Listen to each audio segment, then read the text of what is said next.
doing all the hard work. She is recording this session so that this will be available and archived. And if after the fact it's of interest to you, you can just reach out to Vicki and she will be able to link you to it. Also, there is a 2-page handout.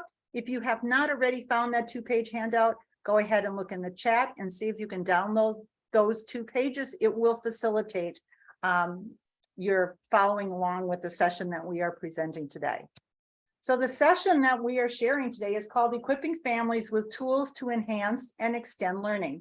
And I'm Bev Schumacher. I'm up here in the north. I'm in Milwaukee, Wisconsin.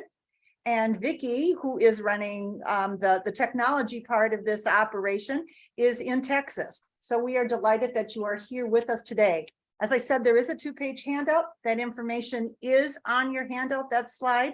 And if you have any questions after the fact, do not hesitate at all to reach out to either one of us. Both our phone numbers and our email addresses are there, or leave a message through the Learning Prop site. That will reach us as well. So welcome everybody to our session today. You're kind of wondering, who is this person who's sharing information with me? Officially, my credentials include having been a classroom teacher, having been a parent involvement coordinator, having done consulting work in both the state of Ohio and Wisconsin, going into programs, helping them with quality measures. I have presented workshops across the country. I've written the book called The Menu for Building Family Partnerships, and then republished it with the help of time granted by COVID shutdowns. So I had the opportunity to do that. But most importantly, what you are going to see on this slide are some of the ways in which I have learned about working with families and about building those critical relationships with families. So if you start on the right-hand side, you see CAPS for sale, and what it has below that says added fun things to do. We found that many of the children in the state pre-K program where I worked did not have a strong vocabulary foundation and weren't being read to very often. So one of the first things we found was, how about if we share books with families? Not only did we share books, but we also included in the back of each of those books additional ways that families could extend learning. Also, on the next picture to the right of that, we found that, wow, we're sharing books, but children really are hands-on learners at this early stage. What are we doing to equip families with tools to help them facilitate that hands-on learning? The ideas that we started to put together then evolved even further. The Let's Go on a Bear Hunt slide is actually a game that was put together because a parent said to me when they came back from working in a classroom, those kids sure do like that book. So we got the book and we put together a game, and actually it was parents who did the artwork on that game for us. The picture below that is what happened to me when I went out and I started doing home visits. I went out to do home visits and families somehow managed to miss me. And so to build that relationship, I felt I needed a tool to communicate with them. So what I started to do was a product that I called door hangers. So I would leave this brightly colored card on their doorknob and say, hey, we missed you today. But what I soon learned is that a positive, encouraging message written on the inside would be much more helpful in making that relationship get its foundation so that we could work together towards learning. And eventually we also added a carbon page to it as well, so that what we actually were able to do was to document at the same time. We did them in English and we did them in Spanish, so we did them in multiple languages. File folders over time, we found were not strong enough. Yeah. If you could mute your phones or your systems, if You you to do that, but not always successful. If you could keep them on mute, that would be most helpful. What we found is that the file folders we were sharing with families weren't always durable. And so we found a way to put the things on fabric, and that created a whole new avenue for how we shared resources with families. Moved twice after that. I had to move away from the from the program where I was a family involvement coordinator. And I found myself in a program where we were talking about that summer slide. And we wanted to find out how to make our preschoolers maintain the skills that they had over the summer months for entering kindergarten ready. So we ended up creating a game in order to do that. And add on, Vicki and I started working together, and we've been exploring the fact that many programs don't want durable things that have to be loaned and returned. So the new chapter of what we're working on are just our games that can be given to families at a lower price point to make it a tool to equip families. So that's kind of my background and where I came from. This is the 7th of the webinars that we have done. So if any of the topics that you see on the screen look like they are things of interest to you, Vicki can help you to get to those, that you can utilize those in your programs for talking about partnering with families. This slide is one of the slides that are pictured on the handouts. Again, if you just joined in and you don't have the handouts, Vicki put that link into the chat so you can find that 2-page handout to facilitate your following along with what we're doing. What I'm going to ask you to do during our session today is I'm challenging you to take away 3 ideas that you will implement or share to equip families with the tools to enhance and extend learning at home. I want you to be intentional and purposeful as you look at how you can equip families to work with you in partnership. Why is this topic relevant? There's broad agreement with research that partnering with families is important. So if it's important, then what are we doing in order to achieve those partnerships? What engagement looks like is different from program to program. It's different from one classroom in a program to another classroom. It's different from one family to another family. It's different depending whether you are listening today and you are at a high school level, as opposed to if you are at an early learning level. So it's different. It can't be described in one sentence in one way. It's different for every program. There is no universal measurement either to define what levels of engagement should be or are. I would like to say, are your families empowered to support learning at home? Or is what you're sharing inadequate to support their needs to be your partner? Families can engage outside of program visibility as well. Understand that just because you don't see it happening, it may very well be happening at home. If you question a family about reading, you may think, oh, they're not reading. But you may find that, yes, indeed, the families report sharing books. So then the question is how do we make them more effective at what they're doing? Engagement activities have the potential to build relationships. And that's the key to collaborating with families. Notice the underlining of the word labor. Working to engage families is not without a great deal of effort and concentration. It requires labor on both parts. But when we have relationships that are effective, it is much more likely that families will reach out to us when there is a need or a problem. So those relationships are so important. I like talking about a behavior that's called shoulding. Shoulding is when we are asking parents to do something and we may not want to be forceful in what we're asking. So we think we're going to be democratic by saying, you should do this. Let me give you an example. My husband and I had the opportunity to do foster parenting. We had 2 teenage girls that were 16-ish of age, and we had a little boy of our own that was between 2 and 3. When one of the girls would come home at the end of the day, she typically just charged in through the door and didn't ever think about even looking back to close the door. So if I said, hey, you should go back and shut the door, I immediately raised her defensiveness. I just walked in the door. Why are you nagging me and telling me what to do? So we had to be very diplomatic about it. But I found that I had a little boy who would say, aren't you going to go back and shut that door? And as a result, he got the compliance when I did not get the compliance for my request. So if we want families to read, instead of saying you should read, which may make them feel defensive, like, well, I already read. What's her problem? Why doesn't she know that we're reading at home? If instead I said, here is a book to read, we are then able to avoid the shoulding and equip families, and then we are empowering them to support learning. So think about how you are equipping families so you don't have to should upon them. If you were to call 911, what would you expect? Would you expect firefighter A or firefighter B? Would you expect equipment A or equipment B in this illustration? Our expectations are that the person coming to help us has the knowledge, skills, and training to give us the help we need.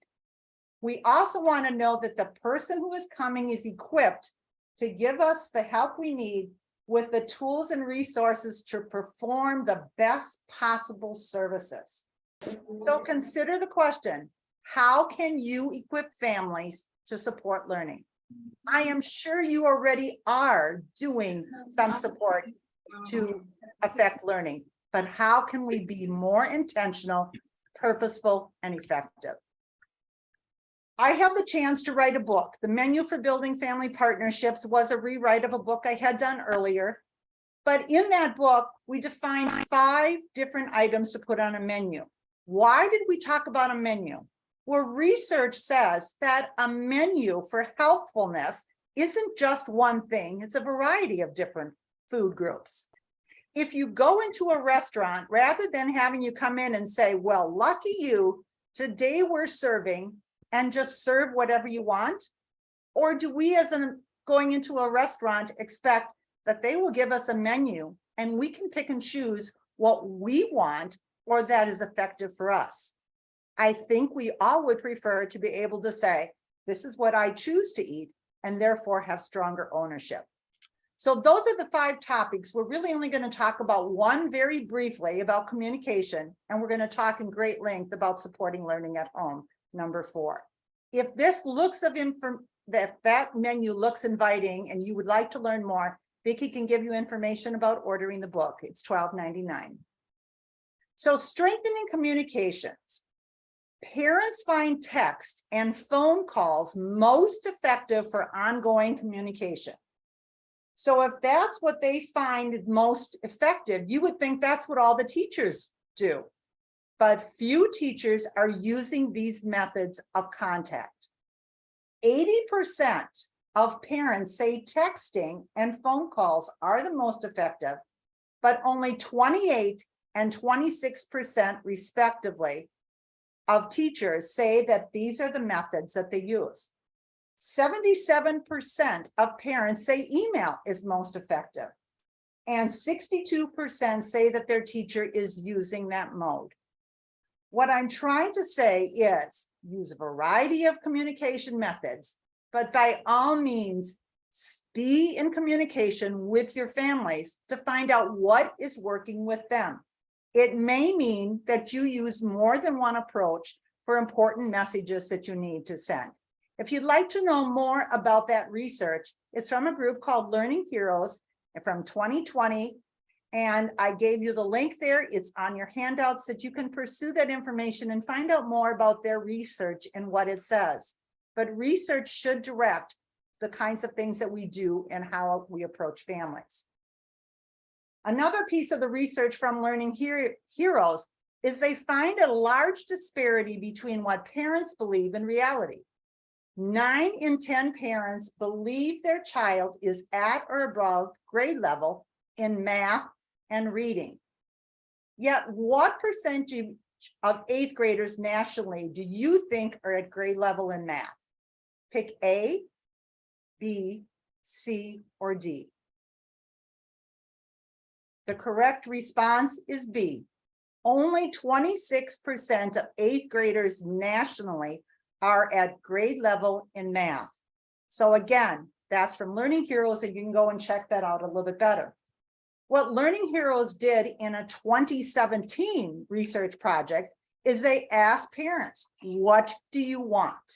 What kind of communication would help you to support your child's learning? So here's a list of things that they found. So look through this list, and again, this is one of the slides that is on your handouts. Mark off which ones would be effective. If you are in a leadership position, find out what was working in your community, talk with parents, and find out how equipped are they according to these items. Remember, I asked that at the end of the session, you would have adopted 3 ideas. It is possible. You'll find 3 suggestions here. But if you do find 3 suggestions here, please don't leave us at this point. Please hang on and let us share more information about how we can do things to support families. All of these activities are very doable. So I'll let you work with that list. What tools do families need? On your handout is 3 bubbles. The tools that I think families need are knowledge, skills, and resources to work with. So fill in the circles on your handout. What tools do families need? Knowledge, skills, and resources. So let's start with knowledge. Families across all age levels need information to support their student. So regardless if you're working at a secondary level, we're working at an elementary level, whether you're an administrator, all levels of families need that information. What knowledge support looks like changes with the child's age and their abilities. There is no one size fits all. Our session would be really short today if I could give you one simple answer to solve this. Sharing information that helps them understand what their child is at and where they are going is the kind of knowledge that families need. There's a map there. If we know where we're at and we know where we're going, we can navigate the area between those 2 points. And that's what we're looking to, is to give parents information to navigate from where their student is at to where they need to be. The second point that I want to share is about supporting learning at home. I had a one-on-one with That's you. the slide, doesn't it, Jacqueline? Hold on. I didn't even see it. Ah, What are you doing? Equip families to let me support turn this skills. down. I just want to get this information. So it's a toolkit for supporting families. So I wanted to, If somebody could put their system on mute, we'd appreciate it. I'm sorry, I didn't even, That's okay. It happens so easy. Equip families to support skills. How do we do that? Use assessment her tools down, to so I've got it monitor pulled up, student development and share that information with families. I showed you the Learning Heroes information. Families think their students, 90% of families think they know their child is at or above grade level. And yet the reality is more like 40%. Ask families to make observations and develop skills and abilities. Accept that nurturing children is an acquired skill. There is no prerequisite for becoming a parent. There's a prerequisite for being a teacher in a classroom, from working in a daycare center, from being a driver on the road, but there is no prerequisite for parenting. Provide families information that they can enrich and expand learning. Model and instruct families with strategies that will guide development. And that may mean making a video, sharing pictures, or actually modeling things. So talking about supporting skills, I did this work in a program that was parent-child activity-based, and I had a parent that had a college education come to class with her about 14-month-old daughter and said, she can go upstairs all by herself. And I said, oh, that's great. How does she do coming down? And the mother stopped in her tracks and she looked at me and she said, she can't come down the steps. She can't reach the railing. And I said, uh-oh, we have a problem. So we went to the steps and I showed her how her child could crawl up. And then we did something called wiggle and plant, where we would hold the ankles and we would wiggle the butt a little bit until they landed on the step previous. The hands would automatically come to that step to balance, and we would proceed with the process again, all the way down the flight of stairs. The mother came to me the next week and said, oh my gosh, she can go up and she can come down the whole flight of stairs. And I went, that's good, because otherwise the child would not be safe. So in the materials that I learned to develop over time working with families, I found that we needed to give hints, explain to families, where is this skill? Why is this skill important? But secondly, to also tell them other ways to expand that skill by doing activities together with things that they have in their home, things that are easy for them to do because they have resources. And also an area that I called learning progress. So we were constantly asking them to assess, where is your student in developing this skill? This idea that I'm sharing with you is also one that I shared at the very beginning, the bear hunt that came to me as an activity because a parent noticed in the classroom that families loved it. There would always be a list of what the resources were, how to use it, but then there was an area called more fun things to do. So we could take a stuffed animal and have them walk around their home and do a field trip around their home and explain to the animal different things that were happening in those rooms. Or we could get out a towel and we could play a game of catching that stuffed animal as we tossed it up in the air. So that's what we did with many of the books that we did. We would take a simple book, whatever low-cost book we could find, and we would put in the back from brainstormed ideas that are just taped in there to help explain to them why this book was important in the learning process and what other ways they could extend the learning in a fun way. The next point that I want to make, the third one, is about equipping families with resources to support learning. So the first step in doing that is to build a relationship with families as partners. If you've heard me before, you've probably heard me say this, but that's okay. I'm going to repeat it again. So those of you who know this can be really, really smart, and the others will learn it. Parent or partner, what's the difference? I'm going to ask you to use the letters in the word parents and spell the word partners. Go ahead and see if you can do that.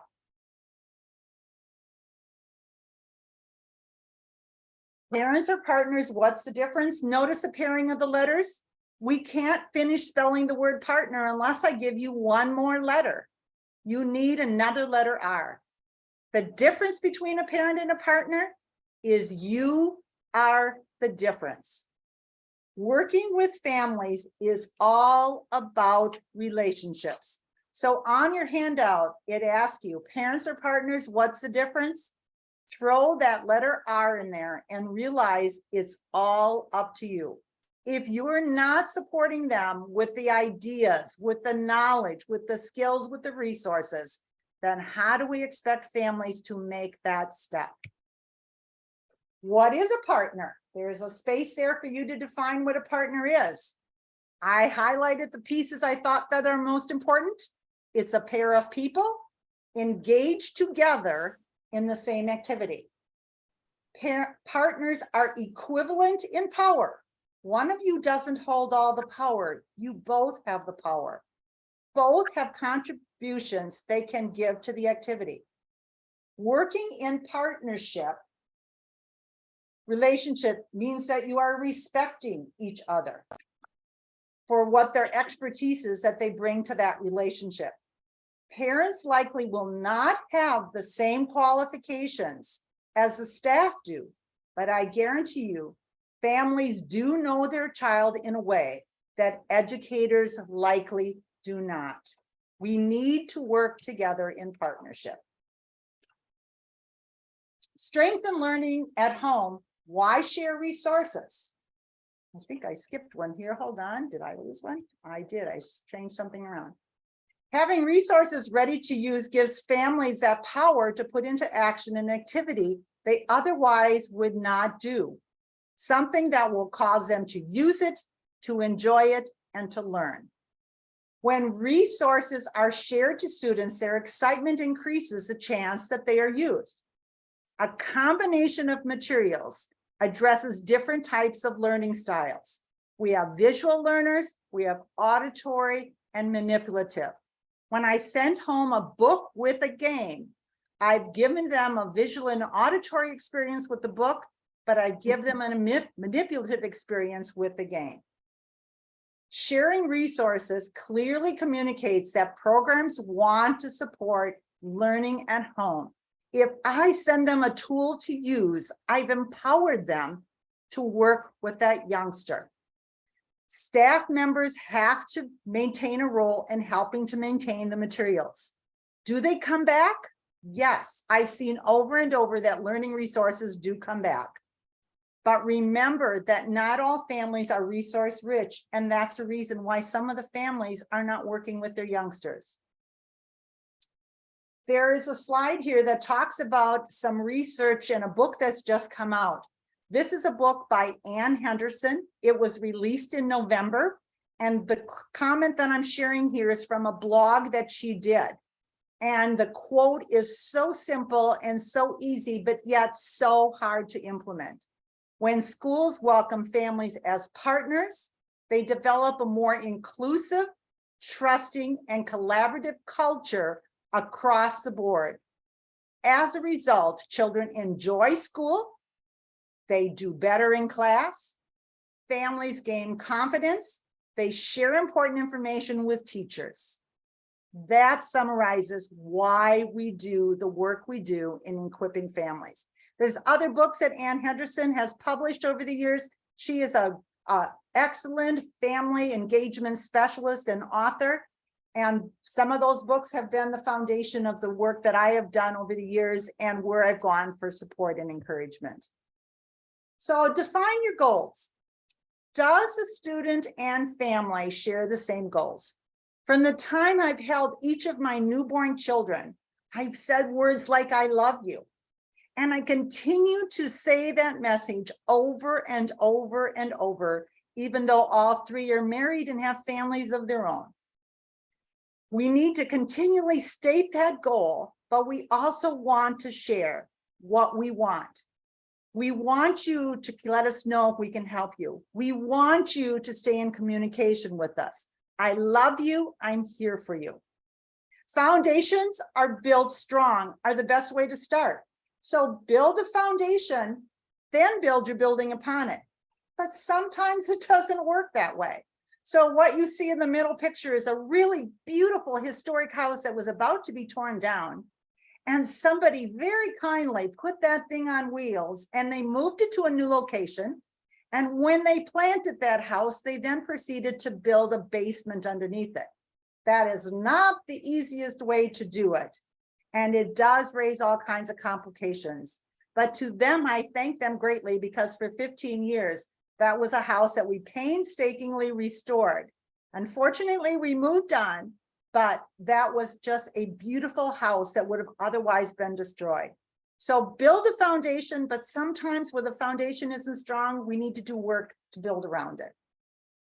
So a research study, survey district staff and families. I did this in the district that I was working in. It was for pre-K, 3rd grade, 5th grade, 7th grade, and 10th grade. It was a paper survey, it was focus group, it was phone calls. So it was multiple methods of gathering information. The findings that we had were that parents had high expectations for their students. 93% of high school parents expected that their children would graduate. The national level is about 91% right now. The high school teachers, only 71% of them thought the students they were teaching would graduate. That 20% disparity is concerning. Across the district, parents wanted more information about supporting their students learning at home. Parents of high school students in junior highs rated it as their top concern. Kindergartens through 6th grade parents rated it in the top 3 concerns that they had. Parents reported supporting their students with homework. 94% of the parents reported helping their student do homework. 56% of the teachers at the junior high and high school level felt that parents were provided the information to enable them to help their student with homework. Where is the other 44%? Why weren't they already doing that? 70% of the high school students responded that their parents helped them. So the parents' idea that they were helping their student and the students helping it still show a very high level of commitment in both directions. Parents expressed concerns also in the study that schools did not always follow up on the suggestions from parents. So those of us in an education position need to look at those results. I did another research project, and this research project was about finding out what strategies were effective in supporting student learning. So we did 3 different levels of intervention. We did suggestions, and then we did suggestions with props, and then we also shared resources. So 3 distinct levels. The first level was giving parents suggestions of home activities to do. Very often those were verbal suggestions, or at an early level, I would share stickers with families so that the child could wear a sticker home. So for example, I'm reading one right here on a sticker that says, play peekaboo. Baby is learning that people and objects out of sight still exist. So we're giving them the principle of object permanence. Hide, call their name, appear and disappear. Reconnect with smiles and laughter. Just a simple task, but sometimes parents don't understand why we are playing that silly game. So this was just a variety of different stickers I put together and said, these are things you can do with infants and toddlers. When you get to the next level, maybe preschoolers, you might be saying, I can spell my name, ask me to show you how. So these could be peeled and put on backpacks. These could be peeled and put on a child's homework assignment. Is this idea going to work at the high school level? No, don't even try it. That won't work. However, at a high school level, I might instead give the student a page. This is one that says we're having a test. And on this page, I would say to the students in my classroom before the test, we're having a test tomorrow. And they look at me and they say, really, Mrs. Schumacher, we're having a test? And I go, yep, we're having a test.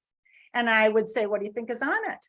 And the kids knew instinctively probably what was going to be on that unit test. So I would have them write out a Post-it note and we would stick it on. When the content was covered, I sent this home and I said, here, take this home to your parents. There was a place for a parent's signature. I even gave bonus points if they returned them. Do you think I began to recognize which signatures were the students and were the parents? Of course I did. But when I had those sheets, I could then say to a parent at a conference, you know, suspiciously, I don't think they prepare for tests. You know that this is my procedure for tests. The day before I do this. And they look at me like they've been surprised and they go, you know, I have some of those sheets in their folder. Do you want to see those? And it's amazing how that improves after that quarter. Suggestions with prompts is giving them an activity in printed directions. They're usually low or no cost resources, but they're an activity page or resource to help families. So maybe it's chalk and stickers at the early years, and maybe at the higher levels, maybe that resource is a website that helps to explain a math concept that the students need to master. At the third level, it's actually sharing resources, materials that can be used. They could be giveaways, they could be returnables. But if I put a resource in their hand, I empower that family to build upon that skill. So that's where our lending library grew out of. The difference between suggestion level and shared resources, 64% of the family's research said that we do these activities. But when we got to the shared resources, we were over 80%, about 82%. What I want to say is do all three. Share suggestions with prompts, but there is also time and purpose for sharing the resources. That 18% difference between suggestion level efficiency and shared resources is definitely worthwhile. So where do you begin? Well, first of all, it depends upon the ages of the learning population you're working with. For younger ages, I really emphasize focus on conversation turns and building vocabulary. In other words, books and reading. As they advance, rely on enrichment or study content that needs to be reinforced, or real life experiences the families can lead the children on. When I would have parents come into a class, I did books that were very photo-based. The books that I did relied on the fact that many of our youngsters did not have real life experiences. So going to the zoo wasn't something that many of my families had the opportunity to do often. So I would have them take a book off the shelf. I would have them open it and I would say, look at this page. What's a word you haven't said to your child today that this book would let you do? And when we did that over and over, they began to see the relationship that books open the potential for the family to have conversations they otherwise would not have. They allowed them to talk about experiences in the past and remind the children of experiences they had. Conversation exchanges are really turns taking back and forth, sharing a conversation. So I might say to the child, I see that you have a white shirt on today. If the child doesn't respond, then I might ask another question. Why did you pick long sleeves to wear today? I'm just trying to get the child to share information back and forth about a real life experience that they're having and carry on a conversation and bounce those turns back and forth as many times as we can. Another form of doing that with book was called dialogic reading. And it was a matter of making a comment, asking a question, and then responding. I see a car. Do you see a car? And if they pointed to that object, they might name it. If they don't, I could ask them a question. Do you have a car? And then if they did respond, great. And if not, I would respond, here, look, this is the green car I was looking at. That's an approach for sharing words so that even non-literate families can pursue languages. What we did is we took these realistic books, we produced them in English, then we did them in Spanish English, we did them in Arabic English and Chinese English. So regardless of a family's first language, they could share the book in different languages. So those of you working in fields where you have other languages being spoken, we can do this very same thing by adding in those other languages that might be helpful to your population. So let us know if that's something we can do for you. Give families skill guidance. I would very often have parents come to me and say, well, my child, I don't read because they're not interested. They don't sit still. So if I could share a picture from their child's classroom, especially with their child in it, and show how children really do get interested in books, that helps to overcome that barrier that they have, or that mindset that they have. Model reading, show them how you share a book. It's not just showing them the pictures and reading the words, it's talking about what we see. Look at that beautiful picture on the lower left. Do you see how parent and child are working together there in order to share a learning experience? That's what sharing books looks like. Share experiences that they enjoy doing together and books that they like reading. This is what I would call a blackmail experience. We made books and it gave ownership to the families. The blackmail experience was that if they came to a literacy class that I was teaching over the summer, we would take them along on our end of the summer school program to the zoo for free. And so they came in order to be able to have that opportunity to go along on the field trip. So what we did is we took pages of the books to the envelopes. So here's the envelope. And what I would do is I would take the flap, and this flap would actually tuck inside.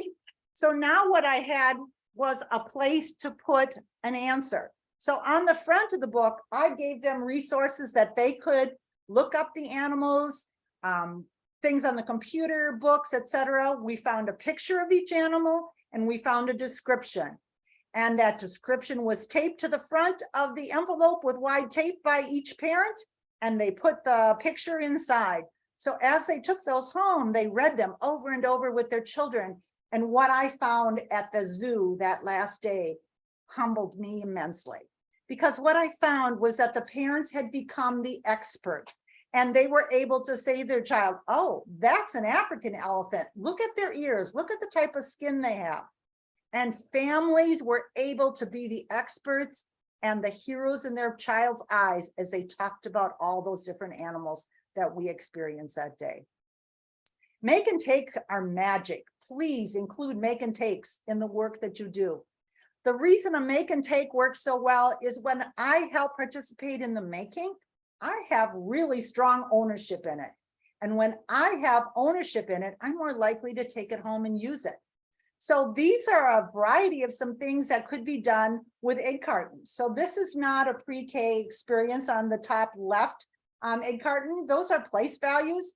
So I had milk lids with numbers in it, and they could put a number in there, and then the child would have to say, that is 208. Or we could use change, and we could put change in those cups, and they would count out how much money they had based upon which coins they were able to put in the spaces. Or a name speller in the middle if you have a preschooler learning how to do names. Or they could be finger plays that we share, and that's an egg carton underneath that monkey's jumping on the bed activity that parents made and took home. Or look at the smile on that youngster's face as he's showing you a zip bag book that he made at a workshop. But make and take, allow them to do something to make it, to give them the ownership to take home and do it. And after we make it, we model it and we show them how they can utilize that. So lending library data. We did a lending library. It was started purely out of the result of saying, wait, families need hands-on materials to use. We started it with one classroom and it worked so well, it was soon expanded to every classroom in the program. But families helped me make them and to maintain them. It grew to the point where we had 58 lending units in each of the classrooms. They had 42 children in the classrooms, so that meant that they had the ability to kind of mix and match and send home things pertinent to that student's learning. So we had a total of 522 game units in the system that we were able to share from our building. We did have a 12% loss, but I do caution you, one classroom accounted for 44% of the loss. No matter how hard I tried, I couldn't get any one of the three of those staff members to really pursue families and say, you know, you borrowed it, you got to bring it back. They would always cave in and send another kit home to the family. And we found that the same family sometimes had 2 or 3 kits signed out to them that we never did get returned. The greatest reason for loss of the kits that we found was the number one reason was a family moved. Even if they moved and they stayed in the program, that moving from one location to a next, we tended to lose things that weren't turned in. Over the year, 43 different units needed to be totally replaced. One year we circulated 3,184 kits. Periodic surveys that we did, 85% of the activities were done 2 or more times. A range of who played it included non-residential family members. We found out wholeheartedly, they claimed that all the books were read almost 100% of the time, even if the entire activity wasn't done. And 75% of the fun to do activities that we gave them reportedly were done. What evolved out of the simple file folders that we did were durable game mats. They became zippable units because we found one day when we were trying to get the clear plastic bags that we put them in, that they weren't any more durable than some of the file folders. And we just, closing up that planning guide that I had called the Franklin Planner, I was able to zip it and went, oh my gosh, that's what we need to do. So that's how it evolved. But they were printed on fabric. They had a book inside. They had Dyson movers to be able to play it. We did them in English. We did them in bilingual. And now our new direction is to doing them as cardstock items. We also are working on me doing some development work for Vicki, and she's doing the work from there as I take steps towards retirement. But we have 2 different activities that we have put together already for the 4-year-olds. The one on the right is called the counting challenge. So each one of those repeated counting challenge words on the opposite side is an activity for them to do. And there's a set of numbers. They get to draw the numbers. So if you have one student working on the numbers 11 through 15, that might be the numbers that you use, and they do every counting challenge that number of times. You have a student who's struggling with numbers 1 through 10, you're going to use numbers 1 through 10 to do that activity. But there's also a scissors included in that packet because it's so important for families to realize their youngsters need that cutting skill. That's the same muscles that they use for holding markers and crayons and chalk. The other activity is a bingo game. And again, if families come in and they make it and we model it, we play it with them, and then they take it home, the chances of it being utilized and utilized well is much, much greater. Go to visit your public library. Public libraries are awesome places for building on learning at home. So even if you don't want to do a lending library and you don't want to be the one to check books out, you can turn to your libraries and build a partnership with them to do that. In my supervisory position in Ohio, I visited a preschool program. There was a bin of books outside of a toddler classroom in little bags. And I went, what's this about? The teacher puts it out there at 3 o'clock in the afternoon. And when the parents start picking the children up, the children pick a book out of that bin, they put it in a bag, they take it home and read it. It comes back the next day and they take a new book home. Over the course of a month, they have read that many new books. Public libraries also have great story times. You very often will find like an activity calendar like you see pictured here, or very often little activity kits that have been put together by the library staff in order to invite parents to support learning at home. Or you can create some of your own engagement activities. The one on the right is a bingo game that we did. There were different steps on there that said read 5 books. There were other activities that asked them to do homework assignments, but the idea was that families would put 5 of those activities together as their own plan for being involved with learning activities at home. Or the one on the left side of the slide, turn off TV campaign. We first were going to be turn it off completely, and we've finally softened to lessen the amount of TV time our children had. But these are campaigns we can run for short times. We can have families participate in them and then move on to another activity. There are many wonderful resources that are out there that you do not have to recreate the wheel. So one of the things that you see here is a milestones process from 6 months to 4 years. Each of the little colored boxes there share to the families a different developmental task at those age levels. So share those kinds of materials with families so they have an expectation of where their student is at and what steps are coming ahead. And again, these resources are shared on your handouts, so you have the links to be able to find them. Or Learning Heroes, as I had shared earlier, has some great resources as well. They have research and family tools, so we can equip families to understand that 90% of their children are not ready at grade level. But some great resources they have where parents can actually do an assessment with their child, doing a readiness check, or there's a tool sheet there that the family can reflect on things they want to talk with the teacher about at a parent conference. So again, just resources to help families understand this learning progression.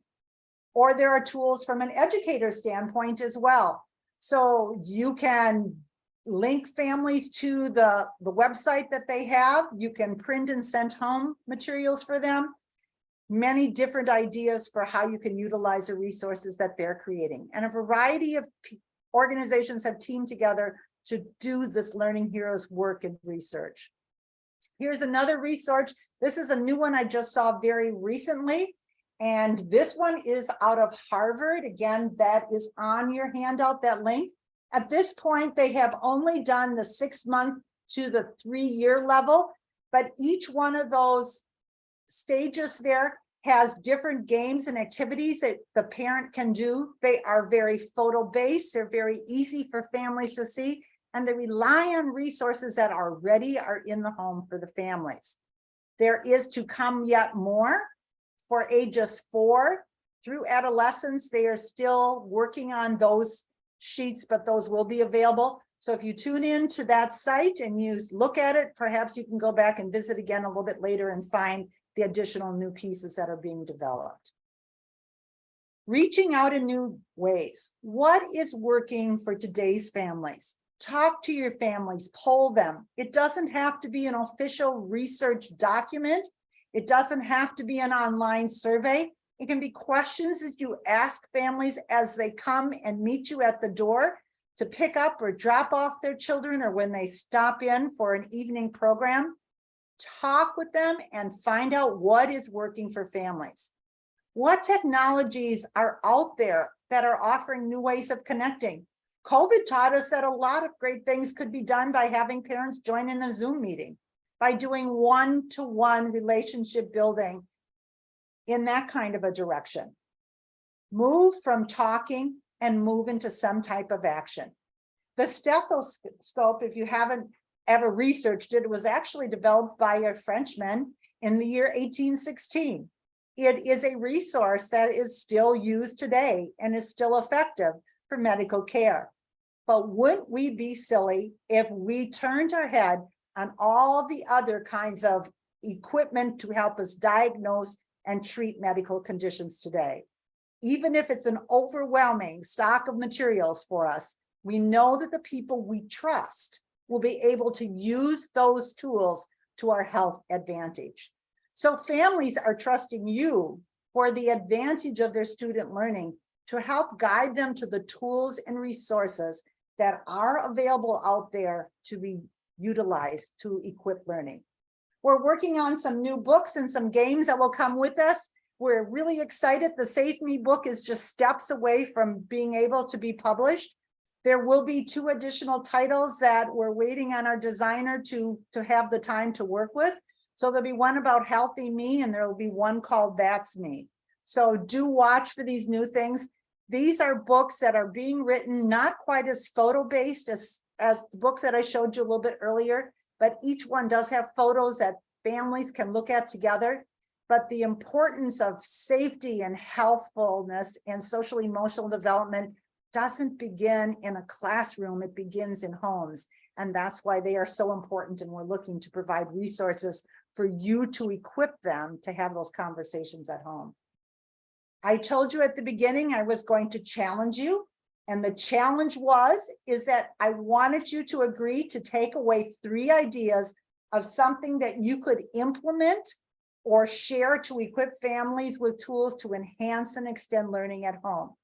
I very much would like for you, before you have to zoom off to something else that is calling on your daily schedule, to share with us ideas that have been helpful to you. And I know there are ideas that I, in this limited length of time, did not have the chance to share out to you.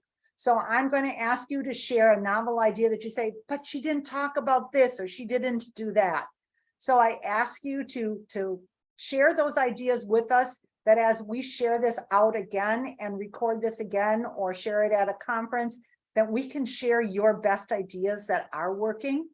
You need to be intentional and purposeful as you partner with families. You are truly the difference. Vicki, if there are some ideas that roll in, I would very much like for you to be able to share those out with us. And these videos, the video link can be shared to you, and we will get you the slide deck that you can take a look at as well. So please do let us know what we can do to support you. If you have any questions, please reach out. Vicki, anything you would like to add as well?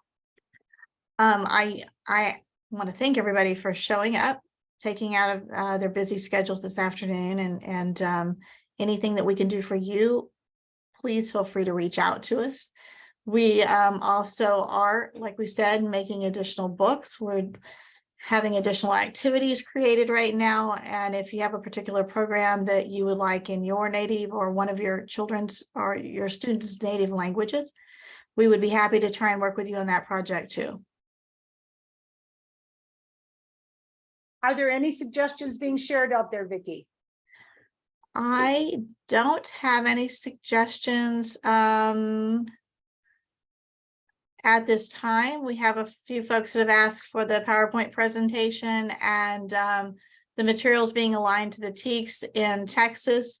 The early childhood, we have an alignment we can provide for you, yes. I've also seen the new work of Texas, the new slimming down, should we say, of the standards that were previously done. We certainly can work on realigning those. It takes a little while to do that realignment, but I don't find that there's any really great changes. It's just that it's been streamlined a little bit. I'm going to just hold up for a second. This is an example of one of the game mats that we're working on. These are now on cardstock. So it's something that you can give away to families if you choose not to go through the process of durable things that need to be returned. And as I said, each one has an area where there's directions that go with the game mat. I love how blurry it gets on the screen. Okay. But there is learning hints, more fun things to do, and always an area assessing their progress. And they come with a spinner and little movers. So it becomes something very easy that can be shared. I thank you all for being here with us. And if we can be of any support to the work that you're doing, remember this is the 7th recorded webinar, and that those others are available to you as well. I'm finished, Vicki. If you're finished, we'll let them have 2 minutes or 3 minutes to themselves. How about that? I think that is great. Thank you, everyone, for coming. We really appreciate it.